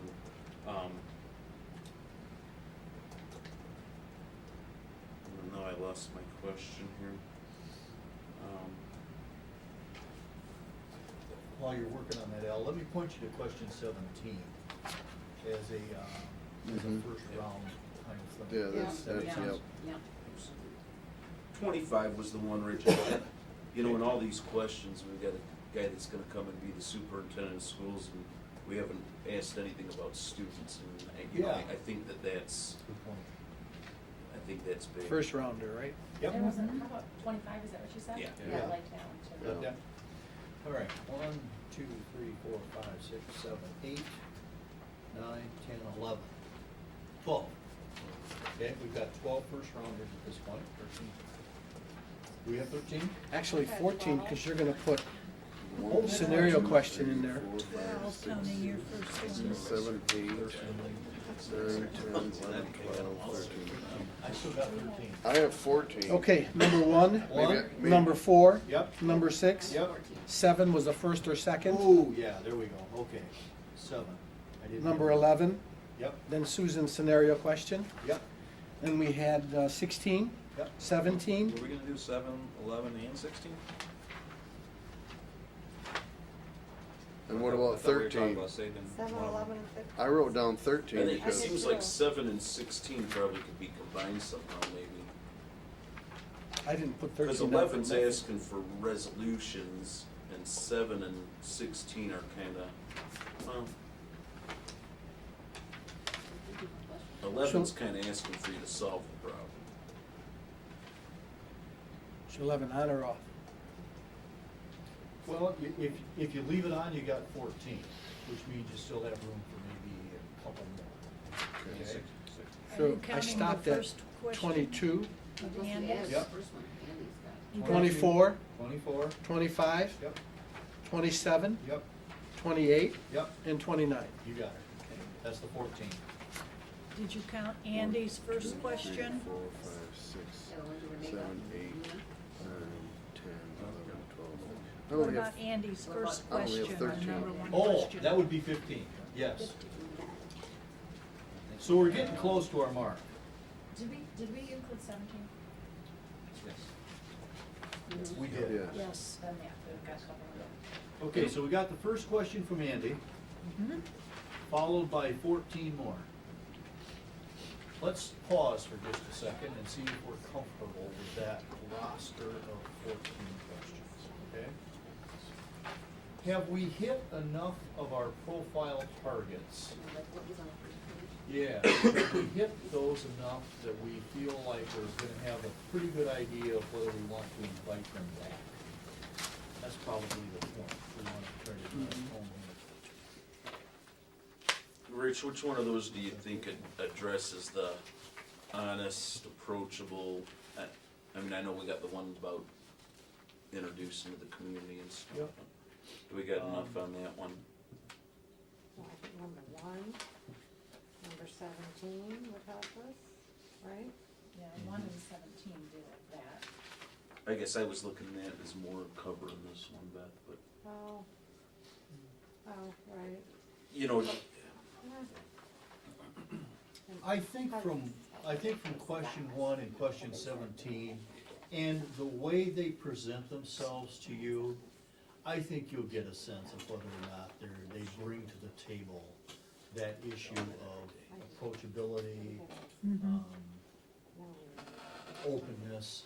I think you'll get a good sense of that as you ask those 2 questions and you see the way that they respond to you in asking other questions. I've always believed that eye contact is important regardless of who asks the question. You'll notice when I work with you, I don't just speak to 1 or 2 of you. And if you ask me a question, Mike, I wanna make sure that I start my answer by talking to you, but before I'm done, I'll have made eye contact with everyone who's in the room, as I try to answer that question. And those are things I think that are qualities that tell you about whether or not they have a sense of who's in the room with them, and are they reaching out to everybody, are they approachable and open? I think those are things that they're not necessarily the question, the answer to the question, but they're things that you'll see as you interview with them. Remember, you're looking for the fit. That's what you're looking for. Okay? All right. If we choose those, then that leaves us in round 2 with maybe a little more probing kinds of questions, okay? I really like question 2.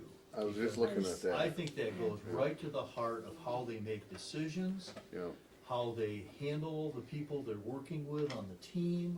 I mean, I think that'll tell you a lot about them. And, Susan, to your issue, number 3, I think gives us a chance to see an example of, some innovation things, okay? Rich, on the candidate sheet there, profile, we talk about the last one, talking about successfully managed subordinate staff and implemented. I haven't found one yet that talks about leadership Yeah. style and, you know, You haven't really, none of them really touch on any like HR type issues either. Yeah. I'm wondering if maybe the Well, the scenario only- question. The one did, the one, Yes. number 24 is a little bit, you know. Number 5 is gonna tell us yep, something. you're right. And number 5, did we decide number 5 was around 2? I would Yeah. think so. I would think so. Yeah.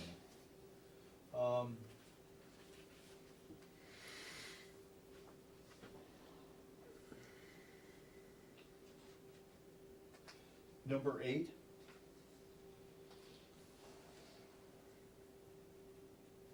That'd be a good second round question, wouldn't it? Yeah. Number 9 is pretty important for you, and is a good round 2 question. Number 10, you'll know real quickly what the priority is of that candidate, because there is a correct answer to that question. Should it be first round? You might wanna do that. I think so. I think it would be a good first one. Okay. Number 12 goes to the vision.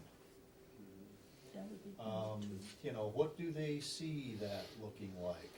It's certainly different than it was in 1971 when old Rich Ramsey started in the business. You know, and so that gives you a sense of, you know, what they, as you look out there, what, you know, So, Where are number they? 2, round 2. For that one there. Okay, is that pretty specific? That's the preference. That kind of answers it. 13 is the second, round 2 also. Yep, Yeah, 12 is a round 2? 12 is I around forgot to 2. write that down, okay.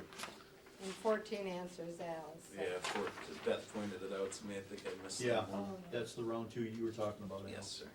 So round 2, 14 is a round 2? Yep. Okay. 15 goes to experience. You know, what, by your standard, is the definition of this? And, you know, I talked to you about the example of the guy with a squirt gun. I mean, this will give you an idea of what that candidate has dealt with, what sort of issues that that they've had to deal with, and it asks them to pick out one that's particularly important to them. So round 2. It's a round 2.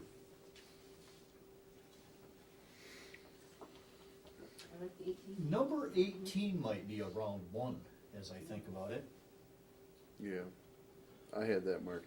Yeah. I had a star by that one. Let's put a 1 around that one.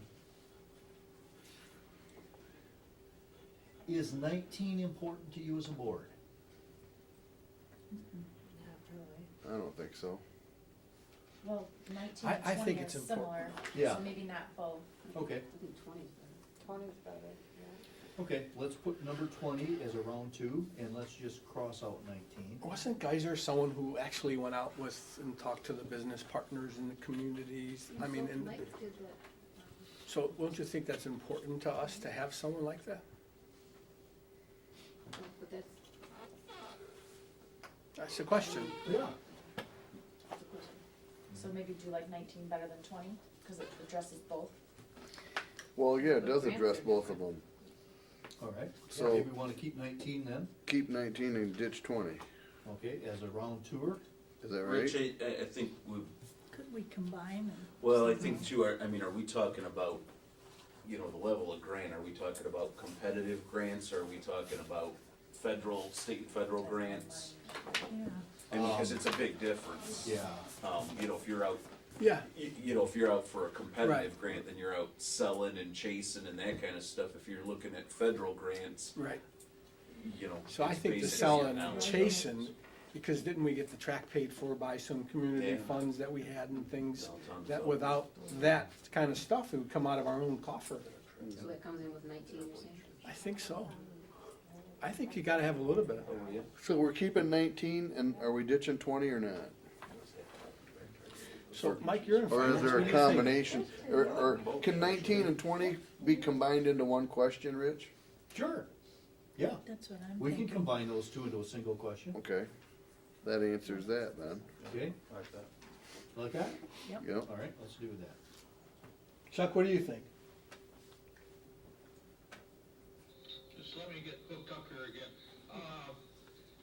Some of these questions, I think, are a little presumptuous. We're assuming that they've done all these things, and unless they're a superintendent, and maybe a principal, they haven't done a lot of this. So I'm not certain if they're good first-round questions.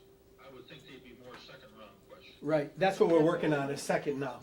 No, Yeah. no, I know that, but I'm just saying, we're saying, should they be one or two, or should we strike it? I think it should stay in, but it should be a question for the most qualified candidate, I Right. guess is what Mhm.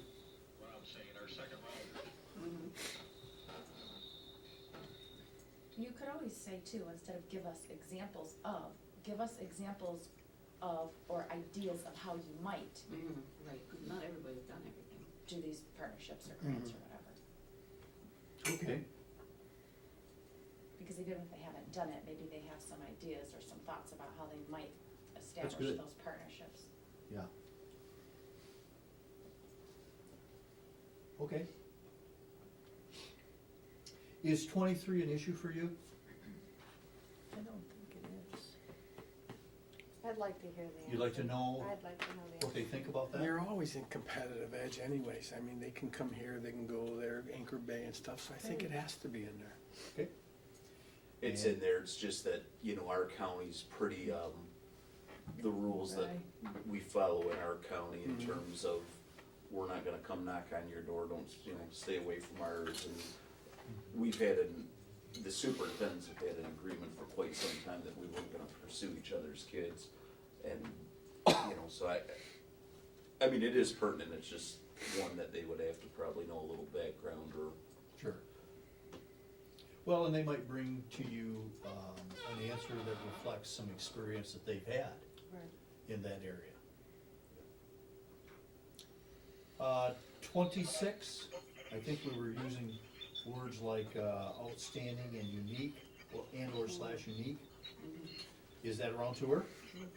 Oh, yeah. And again, I think on that one, Rich, I think it's a good second rounder, but I think again, on that one, the key on that is initiatives and programs, because we'll get two very different answers if we start talking about, you know, curriculum and they start telling us about the Common Core. Well, that is gonna be the curriculum, or if they talk about but that is not the answer we're Right. really looking for. I mean, Yeah, we're good looking one. for the initiatives or the resources or the programs that they've put in to support the curriculum, I guess, is more. Well, maybe it could just say, we could add at the end something about initiatives and programs that you've implemented or engaged into in order to boost student achievement. Maybe it needs to be connected to student achievement. There you go. Or maybe it doesn't, if that's not what we're No, looking for. I think that is, but you know, like I said, because I think we'd get two real different answers from people if we were just talking about curriculum, because they're gonna say, well, we followed the Michigan Merit curriculum and then we're moving to the Common Core, but the real answer that we're looking for is what things have you done to, like Susan said, enhance student achievement to get you there. Okay, I don't have,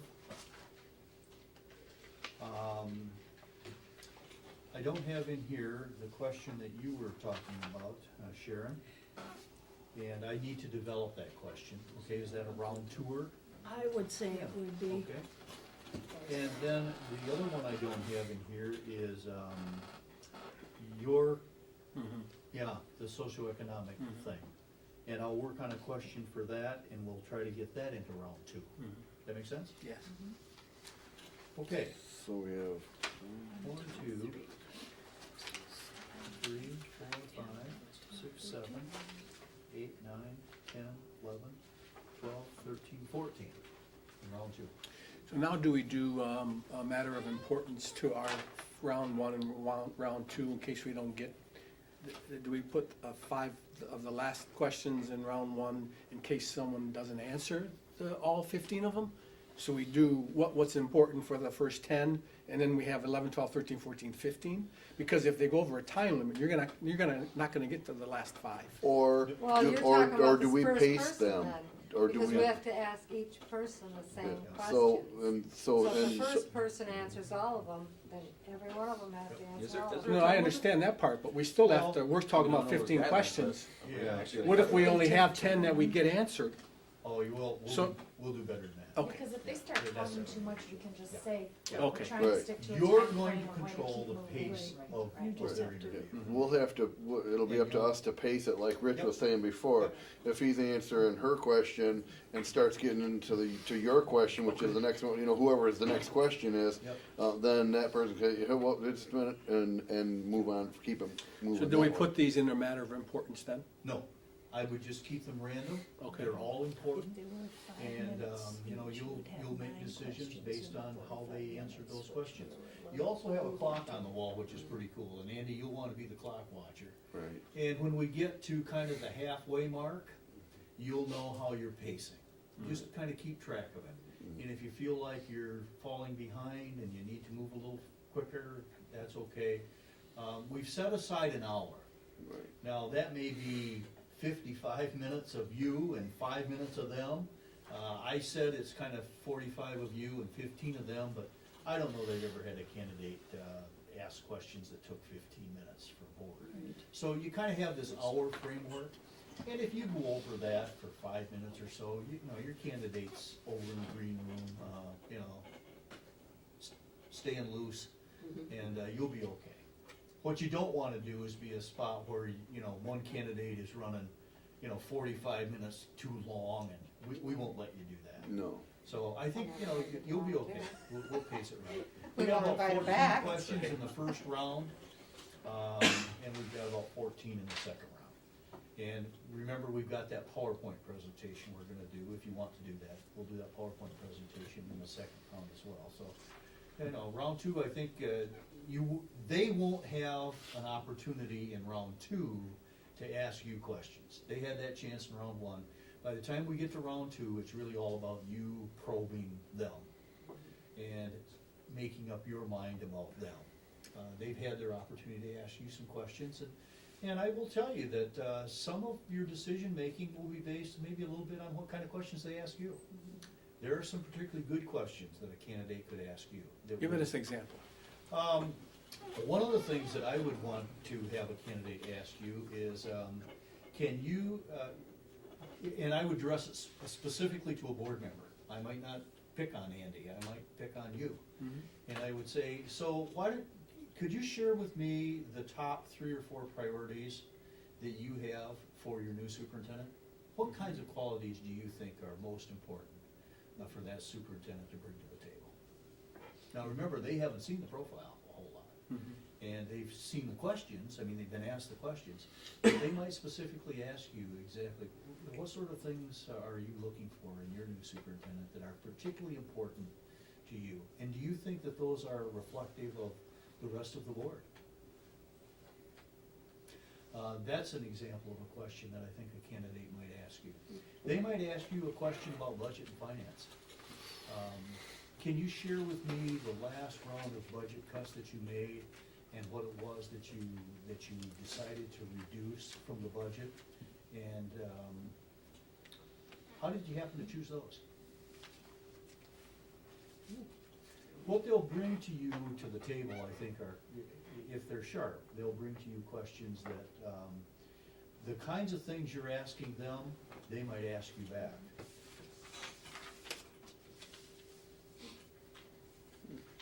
Okay? Yep. And so we'll talk more at the next workshop, we'll talk more about how to answer those questions, be prepared for them. And again, the question they ask you might be pretty superficial. I'd be real surprised if they didn't have a question or 2 for you. And usually, they never have more than 2. If a candidate starts asking you 3 questions, they're butting in. Maybe they're over asking here. But it's polite to ask a couple of questions of the board, and I would expect that the candidate will do that. Okay? Rich, do you find on those, I mean, do they, are you getting the same questions? I mean, I know when you do teacher interviews, they always ask at the end, is there extracurricular activities I Yeah. can get involved? It's the same script And with answer all you're of them. kind of supposed to ask and not supposed to ask. Yeah. Yeah, you do. You find that there's a certain consistency of the kinds of questions that they'll ask, because they don't want to offend anyone. Right. And yet at the same time, they want to leave the impression that they've done their homework with you, Right. and that they're not afraid to ask you something that causes you to think a little bit as well. But yeah, usually they'll be the kind of the same sort of stuff. Will they ask of what qualities you liked about your old superintendent and what you didn't like? Will they get personal? No, they probably won't do that. They won't want to go into that relationship and how it worked or failed to work. No, they won't cross that line. Not if they wanna get hired anyway. Because they don't know. I mean, they might think they know, or they've heard some rumor, or they've done a little homework and they think they know something. If they're smart, they won't cross that line. All right, let's see. Be sure we've covered everything we want to do. Now, what I'm gonna do is Nancy and I are gonna work together, and we're gonna put together the list of questions from round one. And Nancy, what I'll do is I'll wordsmith some of these here and develop questions, and then I'll send them to you. And then if you can kind of make a roster of the round one questions and the round two questions, and ship that out to everybody, that'd be I was great. just gonna ask you, okay. Yep, and then I want you to chew on those a little bit, because you may look at them the second time around and say, you know, I don't know, maybe you don't like that one. Or, gee, here's one I've thought about. Don't be afraid to either get that to Nancy or get it to me, so we can get all that plugged in. And what we're gonna try to do at our next workshop is lock on these are the round one questions, these are the round two questions. And we'll be real clear. We'll also develop a batting order. You know, we know Andy's batting, we know he's the leadoff hitter. And then we'll start developing who's gonna ask question 2, 3, 4, 5, 6, 7, 8, 9, 10, 11, 12, 13, and 14. So we'll get the batting order squared away. And then we'll show you kind of an example of how it works and what to do. And then Nancy and Al and I are gonna work on, we need a green room. You know what a green room is? The place where the person's gonna That's wait. the one, yeah, old theater guy here. But, yeah, you need a green room, where we're gonna put the candidate when they first arrive. We'll need to have a writing assignment room, and I don't want the candidates to cross or see each other. So we're gonna have to find a way to get, candidate one out of the room and into the writing assignment. Paper and bag. not have contact with the guy who's in the Yeah, green room. building before we do that. Alright. So, we'll work that out. Okay. We'll make it work, but, we're gonna try to pull that pieces together and take you through that so you have an understanding of how that works. I think I've talked a little bit about how the writing assignment goes. And we'll cover all of that in our next workshop. Our next workshop is just getting you fine-tuned and ready to go, so that when that candidate comes through the door, you know what the drill is. You're comfortable with what your role is and what you're supposed to do and how you pace it and make it work. Okay? My job is to sit in the back of the room and stay out of the way. When the candidate comes through the door, I will introduce them. They will come around and shake hands with you. You'll all sit down. Andy's got the first question, and from then on, the script rolls. And I sit in the back. Okay? So what if you think things are getting out of control? Did you ever interject? I've said before, I'll. Wait a minute, Chuck. Watching the clock. I'm just thinking, Andy's gonna be focused, with the questions, and I think maybe someone else should be watching the clock to kinda, like a little timekeeper kinda situation, so we don't get obscene with the time, But we're all gonna have questions to ask though, correct? Yes, everybody will have a question to ask. Would you like to be that person, Chuck? Well, if you can hear me good enough, I can yell plain loud enough. I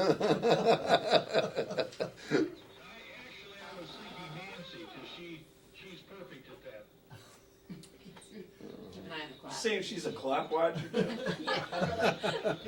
That's Well, good. you've been called That's- worse, right, that's good Nancy? input, Chuck. But All right. yeah. Okay, good idea. Yep. Work on What else do we need to cover tonight? Are you comfortable with where we're going? What No, we're doing, the game plan? Yeah, Okay. no, Good. no, good job. If we've missed something, and I wanna repeat again, if there are questions that come to mind that you think belong on the roster, don't hesitate to forward those to me. Remember, nothing's in stone yet. Now, when we walk out of here on March 11th, the questions are in stone, the batting order is set to go. We've done a little rehearsal on who's doing what, and we've screened the candidates. So we know which 6 we want to invite. Right. And then, once I've locked them in and they've said yes, then I'll forward that to Nancy and she'll, release it to the press and she'll call you and let you know that we're good to go. And you also call the candidates that we don't like, correct? MASB will contact the other candidates, yeah. Okay. I don't get into that, but MASB will make those contacts. We may find that we want to do a backup candidate. We won't call them, but we might have a 7th candidate that we like. And in the event that someone drops out, we would make the call to that person. So MASB will not contact any of the candidates who didn't make the cut until after we've gone through round 1. That's what I was gonna ask you, if you call and ask if somebody turns you down, then you'll have somebody on the list next. Yeah, what we'll probably do, and it depends on the quality of the candidates, but we may find a 7th candidate we really like, but let's put them in as an alternate, and in the event that one of the 6 says no, you know, Rich would like to have you call them. Rich, And I'm happy to do that. if they have questions at the end that pertain to our process, are we okay to give them that information? So in other words, if they're saying, okay, what's your process, are you gonna narrow it down, you know, what's your time frame? Are those all things that we can be answering for them, or is that stuff that we should stay away You from? talking about the pool of candidates? I'm talking about once we have yeah, our first round interviews and they have their time to ask questions, and they're gonna start asking about when are you gonna make this decision, or what's your process from here? I mean, are we okay to share some of that stuff? or- I'll answer that question Okay, for them. okay. Yeah, why don't you, Good. I would rather them not get engaged with you on Yep, that stuff. nope, that's good. The process really comes through the consultant, and I'm happy to share with them. What I'll do when I meet with them, when they come in for their first round interview, I'll spend about 10 minutes with them in the green room. No, And I'll get them all That's wired up what on, I was you know, how the process is gonna work and, you know. And our timeline and stuff like that, so Yep. they have an idea, okay, Yep. so that should pretty much Yeah. take care of that. That's what I was Yeah, wondering. no, I kinda that's, thought yeah, that- no, that's good though, yeah. no, And that's I'll good. coach, I'll also spend a little time and I'll coach them about, you know, when you get asked the first question, don't give us your life history for 15 minutes. Just address that Sometimes question. less is more. And you know, I know you're nervous, you'll be okay, things will be fine, but don't make that mistake as a candidate, and I'll share that with them. Also, you'll talk to them first. Oh, yeah, I won't share any questions with them, but I'll kinda get them ready to go, so that when they come in, they kinda know how it's gonna Cool, go. Okay? sounds good. All right, if something else comes to mind, you got my email address, right? Yep. Don't be shy about that. And, once again, I just wanna stress the confidentiality of the questions. That's just kind of important. It's not life and death, but gee, you know, I just hate to have that get out. Yep. If we can avoid it. Okay, anything else for the good of the order? Nope. I'm gonna make a motion to adjourn. Support. It's been moved and supported. All those in favor say aye. Aye. Aye. Any opposed? That's the That fun. passes. Thank you. If they- Thanks, Chuck. One call, they do. I bet that one.